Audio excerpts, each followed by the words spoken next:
주의 권속들 이렇게 한자리에 모여서 하나님을 예배하게 하여 주시니 감사합니다. 특별히 이 시간 장화기원의 헌신 예배로 드립니다.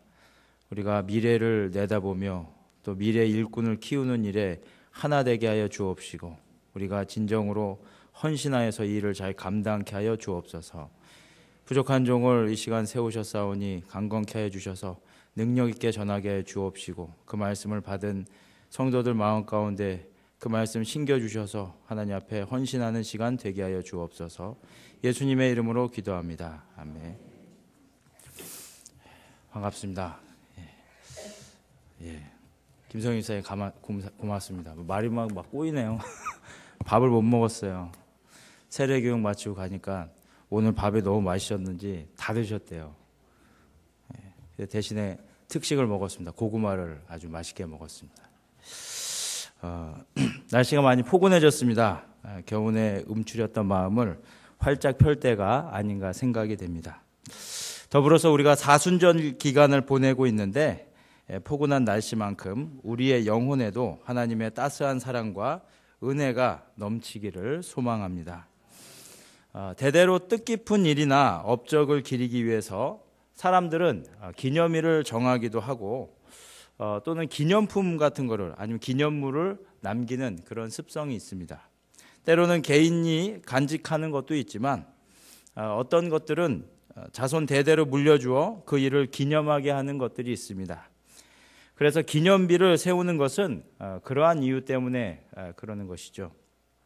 우리가 역사 공부를 통해서 기억하는 몇몇 비석들이 있습니다. 그리고 가령 우리가 고구려라는 나라가 역사상 가장 큰 땅을 정복하게 되었을 때 이때 이제 통치하던 왕이 이제 담덕이라는 사람인데 이 왕이 이제 죽은 후에 그 사람의 업적을 기리기 위해서 세운 비석이 지금 만주 지방에 있습니다. 이제 광개토 대왕릉비인데 그래서 이제 넓을 광자, 열개자, 흑토자, 그러니까 땅을 넓게 정복했다라는 의미를 그림에 담고 있죠. 그 비석을 직접 보지는 못했는데 탁본을 떠온 걸 본 적이 있습니다. 굉장히 높아요. 비석이 우리 교회 지붕보다도 높습니다. 그런 걸 비석으로 세워놨죠. 또 북한산에 가보면요, 신라 진흥왕이 한강 유영을 점령한 것을 기념하기 위해서 진흥왕 숭수비라는 것을 세웠습니다. 우리나라에만도 이런저런 기념비가 많이 있죠. 이런 것을 남기는 이유가 무엇이겠습니까? 후세의 길이길이 업적을 기리기 위함입니다. 그래서 이것을 굳이 잘 지워지지 않게 돌에다가 이렇게 새겨서 남기는 것이죠. 자, 오늘 본문의 말씀은 하나님이 이스라엘 백성들에게 가나안을 점령해 가는 데 있어서 요단강을 건너게 하시는데 이 일을 기념하기 위해서 기념비를 세우라 말씀하신 내용입니다. 자, 때는 언제인가? 유대 달력으로 보면은 정월에 해당하는 아비벌입니다. 자, 우리가 현재 쓰는 달력으로 따지면 한 3, 4월경에 해당이 됩니다. 그래서 이때는 밀과 보리를 추수하는 시기이기도 합니다. 그리고 이때는 요단강물이 범람하는 때입니다. 그래서 물높이가 한 3m 이상 되는 그런 물높이를 유지하고 그래서 이제 물살도 대단히 센 그런 시기이죠. 그래서 아무리 수영을 잘 치는 사람이라도 웬만한 담력이 아니고서는 일반인은 이 강물에 도저히 들어설 엄두조차 낼 수 없는 시기인 것입니다. 자, 그런데 하나님은 요단강 도하를 명령하고 있습니다. 3장 15절 이하에 보시면 건너는 상황에 대해서 아주 자세하게 설명하고 있습니다. 성경에 보면 이런 비슷한 장면이 이제 우리가 한 번 더 발견할 수가 있는데 바로 출애굽할 때 홍해바다를 건넌 일입니다. 우리 성경 한번 찾아보겠습니다. 출애굽기 14장 21절 말씀입니다. 14장 21절 말씀을 우리 한 목소리로 읽겠습니다.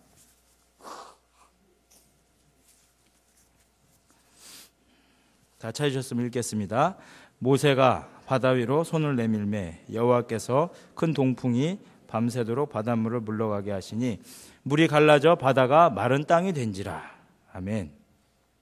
자, 이때가 상황이 언제입니까? 이제 애굽에서 나와서 이제 계속 실은 도망을 쳐야 되는 상황인데 바로 눈앞에 이제 홍해 바다가 딱 있는 겁니다.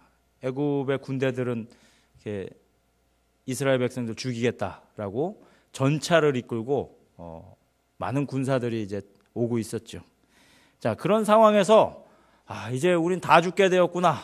그런 마음에 아주 실망감, 자포자기 그런 상황이 밀려올 때입니다. 근데 하나님께서 모세를 통해서 명령하시죠. 지팡이를 잡고 그 바다를 향해서 손을 뻗어라. 그러니까 어떻게 됩니까? 모세는 행하고 갑자기 동풍이 막 불기를 시작합니다. 그리고 이 군대들이 접근하지 못하게 하나님께서 딱 이제 막으시죠. 불기둥으로 딱 막으셔서 접근하지 못하게 하시고, 지금 적군은 지금 뒤에서 쳐들어오려고 하는데 거기서 텐트 치고 하룻밤을 잡니다. 밤새도록 하나님이 바람을 불어 일으키셔가지고 눈에 보이는 아주 수족관을 이제 연상케 하는 그런 상황이 벌어진 것이죠. 그러니까 이스라엘 백성들이 걸어갈 만한 그런 넓이의 땅은 아주 평평하고, 또 밤새 부른 바람으로 해서 바닥도 딱딱하게 말라서 잘 건널 수 있었던 그런 내용이 바로 출애굽기 14장에서 말씀하고 있죠. 자, 그리고 그로부터 40여 년이 지난 시간입니다. 하나님은 다시 요단강을 건너도록 말씀하십니다. 그리고 이번에는 제사장들이 언약궤를 메고 앞서 강에 들어서자 위에서부터 흘러내리던 물이 그쳐서 사르단에 가까운 아담 성읍 변두리에 쌓였다라고 기록하고 있습니다. 자, 홍해 바다는 말 그대로 원래는 아예 태평양, 인도양, 대서양 이런 데처럼 그런 바다는 아니에요. 이 홍해 바다는 그 땅 안에 있는 그런 바다이기 때문에 실은 바다라고 할 수도 없죠. 호수라고 해야지 맞는 표현이지만 어쨌든 이것은 흐르는 물은 아닙니다. 그런데 이 요단이라는 것은 강입니다. 강이라는 것은 위에서부터 아래로 이렇게 흘러가는 것이죠. 그래서 발원지가 있으면 그 밑에 아래 지역으로 이렇게 흘러가는 것이 강입니다. 자, 이것은 이 강이 흘러가고 있는데 제사장들이 이제 발을 내딛자 그 물이 오히려 역행해가지고 흐르던 그 수원지 쪽으로 올라가서 물이 쌓이고 있는 그런 장면을 이제 묘사하고 있습니다. 자, 이것은 하나님의 기적이 아니고서는 이건 설명할 방법이 없는 것입니다. 자, 오늘날 기상이변이 많이 일어나고 있죠. 그래서 심지어는 이제 초여름 가까운 때 갑자기 폭설이 내리는 그런 경우도 있고, 한겨울에도 따뜻한 비가 내리기도 하고, 그런 기상이변들이 곳곳에서 이제 막 나타나기도 합니다. 하지만 아무리 기상이변이 나타난다고 해도 변할 수 없는 사실이 있죠. 그것은 물은 위에서부터 아래로 흐른다라는 것입니다. 기상이변이 일어난다고 물이 밑에서 위로 흐르는 그런 경우는 없습니다. 자, 그런데 지금 이 상황이 그런 것이죠. 위에서 흐르던 물이 반대로 역행해서 위에 가서 지금 쌓이는 그런 상황인 것이죠. 자, 그리고 물이 다 말라 바닥은 마치 맨 땅처럼 되어서 어린아이들조차도 건널 수 있게 된 것입니다. 자, 시편 119편 91편에 보시면 천지가 주의 규례들대로 오늘까지 있으면 만물의 주의 종이 된 까닭이니이다 라고 말씀합니다. 하나님은 천지 만물을 창조하시며 그 안에 자연법칙이라는 것을 통해서 운행하도록 하셨습니다. 그래서 마치 만물이 주의 종이 되어서 그 자연법칙대로 움직이는 것입니다. 마치 기상이변이 가끔 이제 우리가 기상이변을 경험할 때 이것이 마치 자연이 하나님의 명령을 거스르는 것처럼 그렇게 착각하기 쉬울 때가 있는데, 이것은 자연이 어떤 신적인 능력을 가져서 하나님의 어떤 자연 법칙을 거스르는 것이 아니라 이것은 인간이 이 법칙을 거스르는 행동을 하였기 때문에 자연으로부터 인간이 심판을 받는 것입니다. 그래서 자연의 기상이변이 생기면은 그 피해를 누가 고스란히 보게 됩니까? 바로 인간이 그 피해를 고스란히 보게 되는 것이죠. 그런데 하나님께서는 하나님의 백성을 위해서 특별히 능력을 발휘하셔서 이 일반 법칙대로 되지 않게 하시는 일이 종종 있습니다. 자, 이럴 때 쓰는 말이 바로 기적이라는 말을 쓰는 것이죠. 도저히 일어날 수 없는 일인데 일어났다. 이거는 상상할 수 없는 일인데 일어났다. 그럴 때 우리는 기적이다라는 말을 쓰는 것입니다. 자, 기적은 하나님의 일반 법칙이 아닌 하나님의 백성들을 위한 특별한 능력을 발휘하셔서 특별 법칙으로 다스리시는 것입니다. 자, 이것은 역사 속에서 자주는 일어나지 않죠. 왜냐? 자주 일어나면 그것은 특별한 것이 아닙니다. 항상 일어나는 것은 보편적인 것이고 어쩌다가 한번 일어나는 것이 특별한 것이죠. 자, 하나님께서 일반 법칙대로 흘러가게 하시고 어쩌다가 한 번씩 이런 특별한 일들을 행하시기도 하는 것이죠. 자, 그런데 생각해 볼 것은 하나님이 왜 이런 일을 의도하시는가 하는 것입니다. 그리고 홍해바다를 건넜을 때에는 기념비를 세우라 그렇게 명령하시지 않는데 왜 하필 요단을 건넜을 때에는 기념비를 세우라 그렇게 명령하시는가라는 것이죠. 자, 하나님은 왜 이스라엘 백성들에게 강을 건너게 하시는가를 먼저 생각해 보고자 합니다. 자, 이 강이라는 것은 우리가 보면은 강이라는 것을 중심으로 해서 강 이쪽과 저쪽 이렇게 구분이 되죠. 재미난 것은 이렇게 지역이 그렇게 크지 않는데 강을 중심으로 이렇게 나누어져 있는 동네가 있습니다. 근데 그런 동네에 가보면 강 이쪽과 저쪽이 그 넓은 강이 아님에도 불구하고 풍습이 다른 것들을 간혹 이제 볼 수가 있어요. 예. 여러분들이 그 여행지를 다루는 그런 프로그램이나 아니면 그런 것들을 가만 유심히 보면은 강을 중심으로 이쪽과 저쪽이 도의 경계로 달라지게 된다거나 아니면은 어떤 생활 환경의 변화를 가져온다든가 그런 것들을 보게 됩니다. 예, 그래서 우리가 조용남 씨가 불렀던 화개장터라는 그런 노래 보면은 섬진강을 중심으로 해서 전라도와 경상도가 나눠지죠. 근데 재미난 것은 우리나라 손바닥만한 땅덩인데 이 강을 중심으로 나눠졌다고 해서 말이 바뀌어요. 말이 바뀌는 것을 보게 되고 또 그 사람들의 행동 양식이 이제 어느 정도 풍습이 다른 것을 우리가 발견하게 되는 것이죠. 자, 강을 중심으로 이렇게 지역을 분할하기도 하고, 자, 강 어느 지점이 정확히 나누는지는 알 수 없지만 분명한 것은 어떤 이 강이라는 것이 어떠한 분기점이 된다라는 사실입니다. 그래서 우리가 흔히 쓰는 표현에도 도저히 이제는 돌이킬 수 없는 상황에 처했다라고 했을 때 넘어서는 안 될 강을 건넜다. 아니면 돌아올 수 없는 강을 건넜다. 그런 표현을 쓰는 것이죠. 자, 하나님은 애굽을 나오게 하실 때도 그때 바다를 건너게 하셨습니다. 강 혹은 이 바다를 건넜다는 것은 우리에게는 무언가 새로운 각오를 가지게 하는 것입니다. 그리고 이전과는 분명한 단절을 의미하는 것이죠. 하나님의 백성으로 살아가기 위해서 이스라엘은 애굽의 생활과 단절해야 했습니다. 그래서 하나님은 홍해바다를 건너게 하시는 것입니다. 하나님의 명령을 준행하여 살게 하기 위해서 이스라엘은 불신앙으로 징계받았던 광야의 생활과 단절해야만 했죠. 그래서 하나님은 다시금 요단강을 건너게 하시는 것입니다. 그리고 새롭게 시작하게 하시는 것이죠. 그리고 그 시작은 이제 하나님의 명령에 따른 것이었습니다. 자, 오늘 본문 앞에 있는 5절, 6절을 우리 같이 한번 읽겠습니다. 여호수아서 4장 5절, 6절.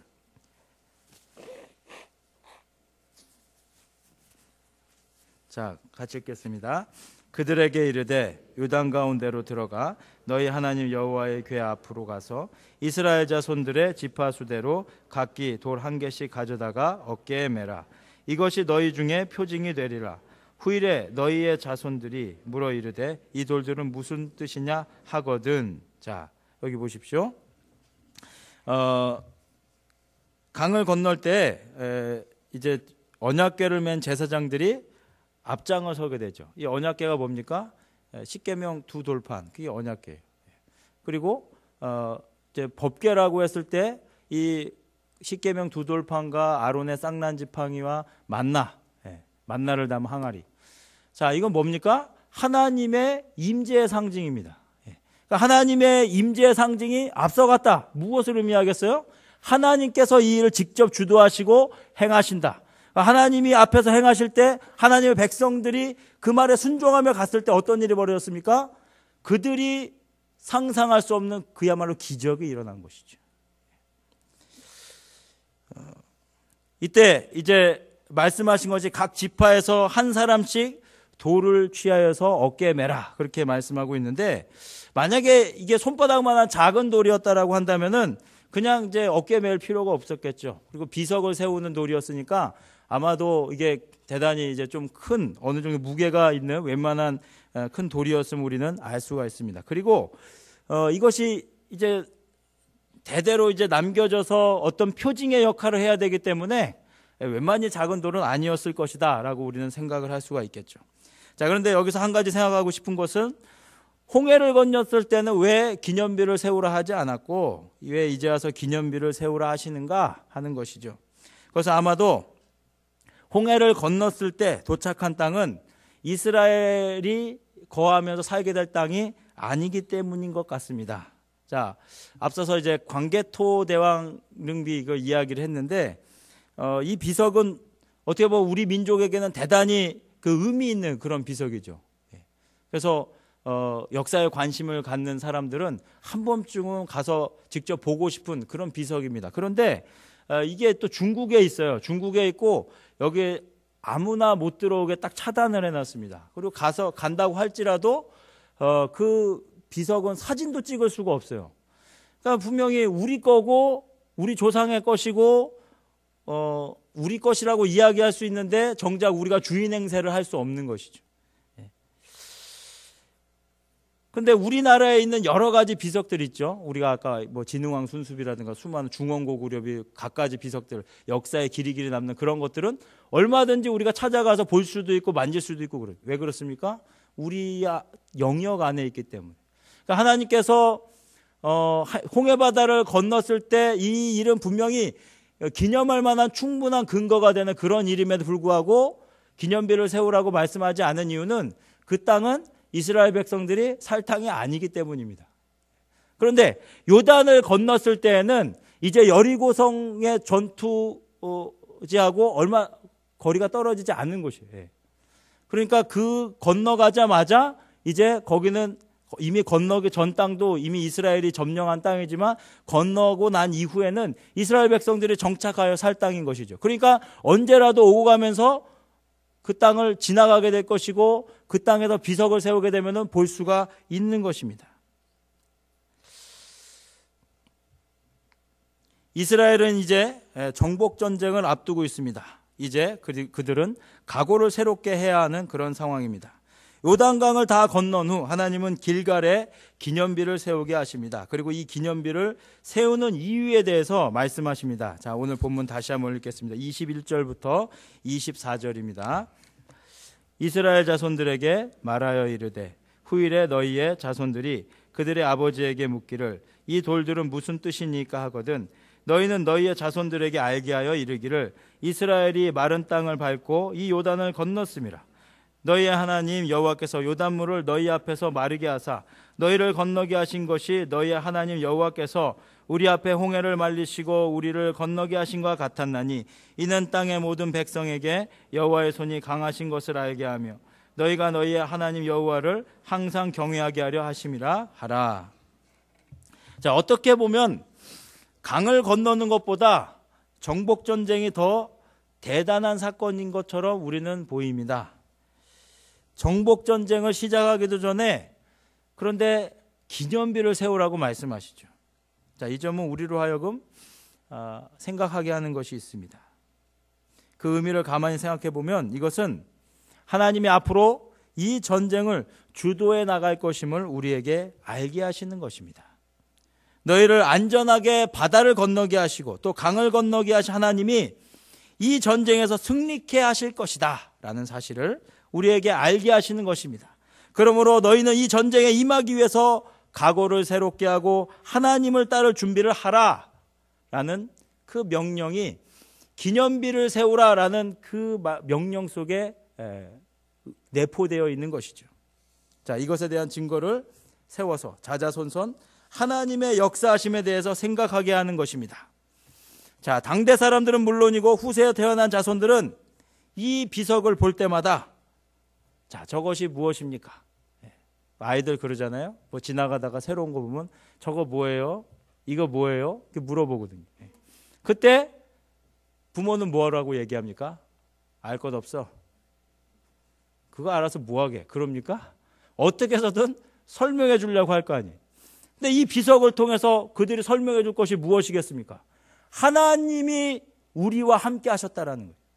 하나님이 우리를 이끌고 가셨다. 하나님이 이 요단 강을 딱 봐도 건널 수가 없는 강인데 이 강을 건너게 하셨다는 거예요. 믿을 수 없는 일인데 우리 안에서 일어나게 하셨다라는 것. 그것을 그 부모가 자녀에게 교육하는 것이죠. 이것이 신앙교육입니다. 하나님이 우리 삶 가운데 행하신 일들, 하나님이 우리 삶을 이끌어 가셨던 그 모든 내용들, 우리가 삶으로 체득한 것, 하나님의 말씀을 통해서 깨달은 것, 그것을 자녀들에게 알려주는 것.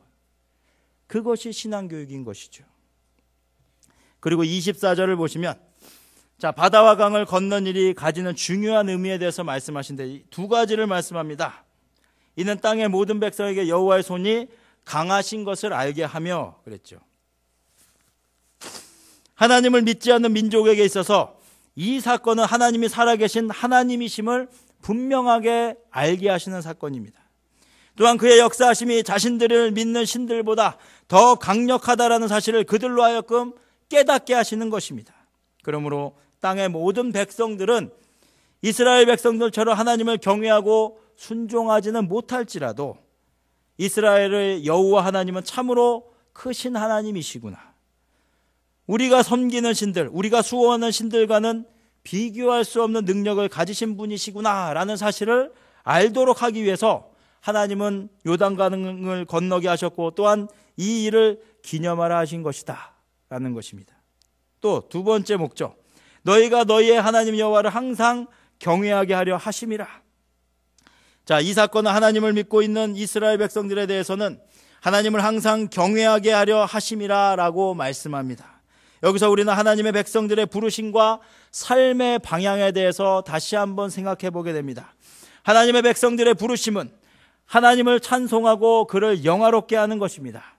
그래서 하나님은 이스라엘의 역사 속에서 그의 살아계심과 그의 능력을 여러 사건을 통해서 나타내시고 또한 이스라엘을 붙들고 그의 백성으로 살아가도록 끝까지 역사하심을 볼 수가 있는 것이죠. 자, 그런데 그러한 역사를 경험하였어도 자, 이스라엘의 역사를 보시면 그들은 수시로 하나님을 배반하고 하나님의 뜻을 어기고 또 믿음 없이 살아가는 모습을 볼 수가 있는 것입니다. 그래서 성경을 이렇게 단순화시키기는 어렵지만 아주 간략하게 요약하면 이것입니다. 인간의 역사는 실패하는 역사다라는 거예요. 인간은 무능력하다라는 거예요. 결국은. 자, 그 무능력한 인간을 구원하신 자가 나타나셨다는 거예요. 무능력한 인간이 그를 통해서 구원받는다. 성경을 요약하면 이렇게 요약이 될 수 있을 것입니다. 결국 그것을 드러내는 교보제가 이스라엘 백성인 것이죠. 우리는 한 권의 성경으로 그냥 딱 보니까 그게 그냥 그럴 수도 있구나, 그렇구나, 그냥 그렇게 넘어갈 수 있는데 실은 그 시대를 살아갔던 사람들에게 있어서는 이것이 얼마나 참 대단한 일이고 절실한 일이고 정말 목숨과 계속 바꿔야 되는, 목숨을 걸어야만 하는 그런 현장이 매일같이 그들에게 펼쳐져 있는 것입니다. 우리의 현실은 어떻습니까? 실상 우리가 살아가는 현실도 다르지 않은 것입니다. 우리가 지켜가야 하는 그 믿음의 현장들도 실상은 우리가 목숨을 걸어야 하는 상황이고 우리의 대가를 지불해야 되는 상황이고 우리의 시간과 물질과 여러 가지 것들을 우리가 포기해가면서 헌신해야 되는 상황인 것이죠. 그럼에도 불구하고 성경의 증언은 무엇입니까? 인간은 실패한다라는 것이에요. 그러나 분명한 것은 그런 실패가 그리스도를 통해서 하나님을 믿는 백성을 통해서는 완성될 수 있다는 사실, 이것을 우리에게 말씀하는 것입니다. 우리의 연약함으로 인해서 자꾸 하나님의 은혜를 까먹고 하나님의 역사하심을 까먹고 우리 삶 가운데 부르심과 인도하심을 까먹고 자꾸만 가다가 딴 길로 가고 가다가 딴 생각하고 자꾸만 곁길로 가려고 하니까 하나님이 아예 지워지지 않게 어떤 일을 하시는 거예요. 돌에다가 새기시는 거예요. 돌은 어떤 거는 1000년 가도 글자도 안 바뀌어요. 그렇죠? 돌이 그렇습니다. 그러니까 돌에다 새겨서 기억하게 하고 그것을 볼 때마다 하나님의 역사하심에 대해서 가르치라. 사랑하는 성도 여러분, 여러분 마음속에는 이러한 기념비와 같은 것이 있습니까? 자, 어떤 것이든 3대를 넘도록 지속한다는 것은 그것은 쉽지가 않은 것입니다. 우리가 성경에 보면은 신앙에 대단히 위대한 인물들이 있죠. 그런데 그 위대한 인물들 이후에 3대가 넘어가는 경우를 볼 수가 없어요.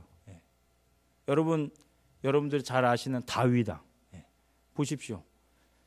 그의 손자 때 나라가 갈라지지 않습니까? 뭐 사무엘은 어떻습니까? 그는 대단한 인물이었어요. 근데 그 자손들에 가서 그 믿음이 동일하게 전달되지 않는 것을 보게 돼요. 우리가 경계를 삼아야 되는 것이죠. 이렇게 믿음을, 신앙을 전수한다는 것이 이렇게 힘든 것이구나. 아버지의 정신이 아들에게까지는 어느 정도 이어질 수는 있어도 이것이 손주들에게까지 이어지기는 대단히 힘든 것입니다. 그래서 대를 이어서 무언가 한다는 것이 결코 쉬운 일이 아닌 것이죠. 그런데 인간사에서 일어나는 여러 가지 일들이 비록 그럴지라도 하나님은 결코 그의 백성들이 잃어버려서는 안 되는 것이 있음을 우리에게 알게 하십니다. 그것은 바로 하나님과의 관계입니다. 하나님과의 친밀감을 잃어버리면 모든 것을 잃어버리는 것과 같습니다. 그래서 하나님은 광야 1세대는 믿음 없음으로 실패했지만 2세대를 통해서 다시 하나님의 선하신 계획을 이루게 하시고 이것을 기념하여 자자손손 하나님을 섬기는 거룩한 나라로 살도록 하시는 것입니다. 여러분의 삶 속에서 과연 이런 기념비적인 일들이 있는지 한번 돌아볼 수 있기를 바랍니다. 말씀을 준비하며 모세의 삶과 부르심 그리고 여호수아의 삶과 부르심에 대해서 생각해보는 시간을 가졌습니다. 출애굽 1세대인 모세는 그는 이스라엘의 역사 속에서 가장 어떻게 보면 독특한 인생을 살았다라고 할 수 있는 사람입니다. 하나님은 그를 통해서 출애굽이라는 엄청난 일을 하도록 하시고 앞으로 이스라엘 백성들이 지키며 살아갈 법을 제정하도록 하게 하셨습니다. 이것은 단순한 일이 아닙니다. 우리도 지금 인사청문회 하면서 지금 인선이 안 되고 있잖아요. 굉장히 어렵죠.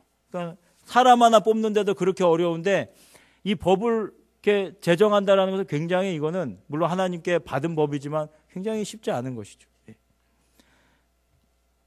자, 그리고 그는 그렇게 이스라엘의 어떤 백성들을 출애굽시켜서 광야 40년이라는 시간을 이끌고 간 그런 아주 전무후무한 그런 지도자였습니다. 한편 여호수아는 이미 모세를 통해서 제정된 법을 백성들이 잘 지킬 수 있도록 그리고 법 속에 들어있는 하나님의 뜻과 그 명령을 준행하며 살아가야 할 이스라엘의 목표를 그대로 전승해서 자신의 시대에 충실히 살아가야 할 그런 과업을 가진 그런 인물이었죠.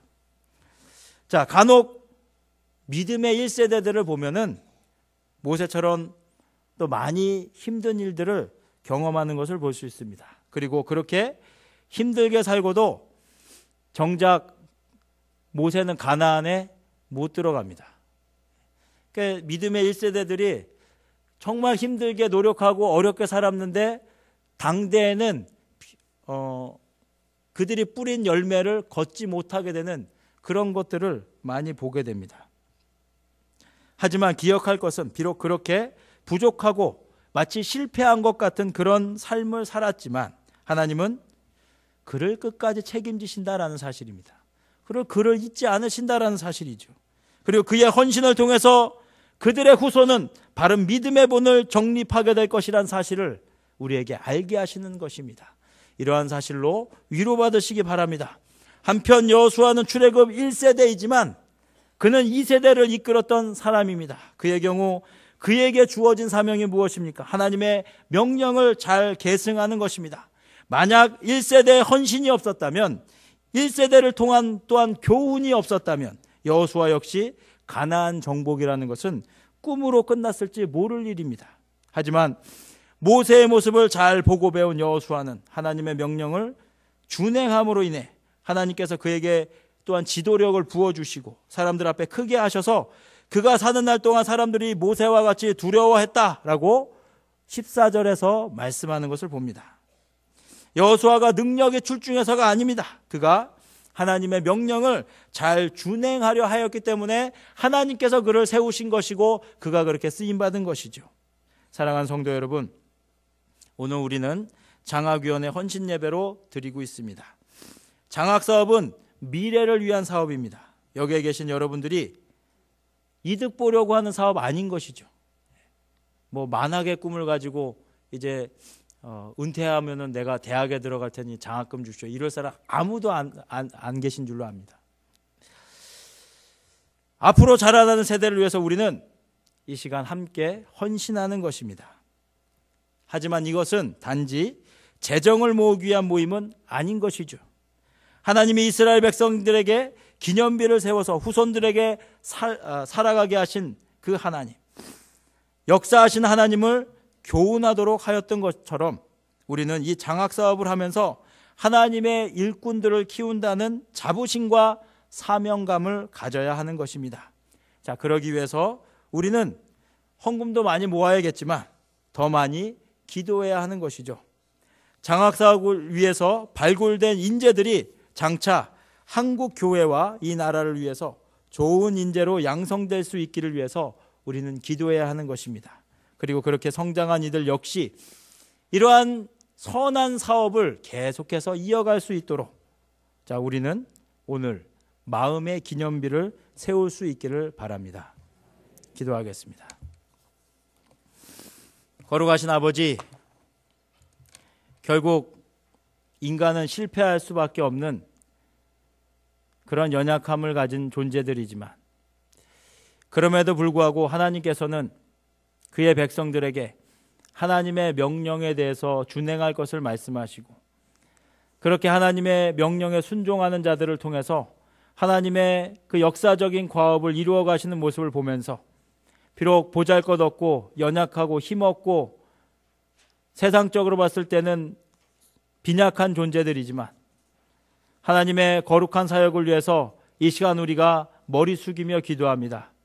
하나님, 장학위원 헌신 예배를 드림에 있어서 이것은 장학위원들만의 헌신이 되지 않게 하여 주옵시고, 우리 모든 성도들이 미래에 이 나라를 이끌어갈, 또한 한국 교회를 책임질 그러한 인재들을 양성하는 일에 우리가 한 마음이 되어서 이를 은혜롭게 잘 감당할 수 있도록 인도하여 주옵소서.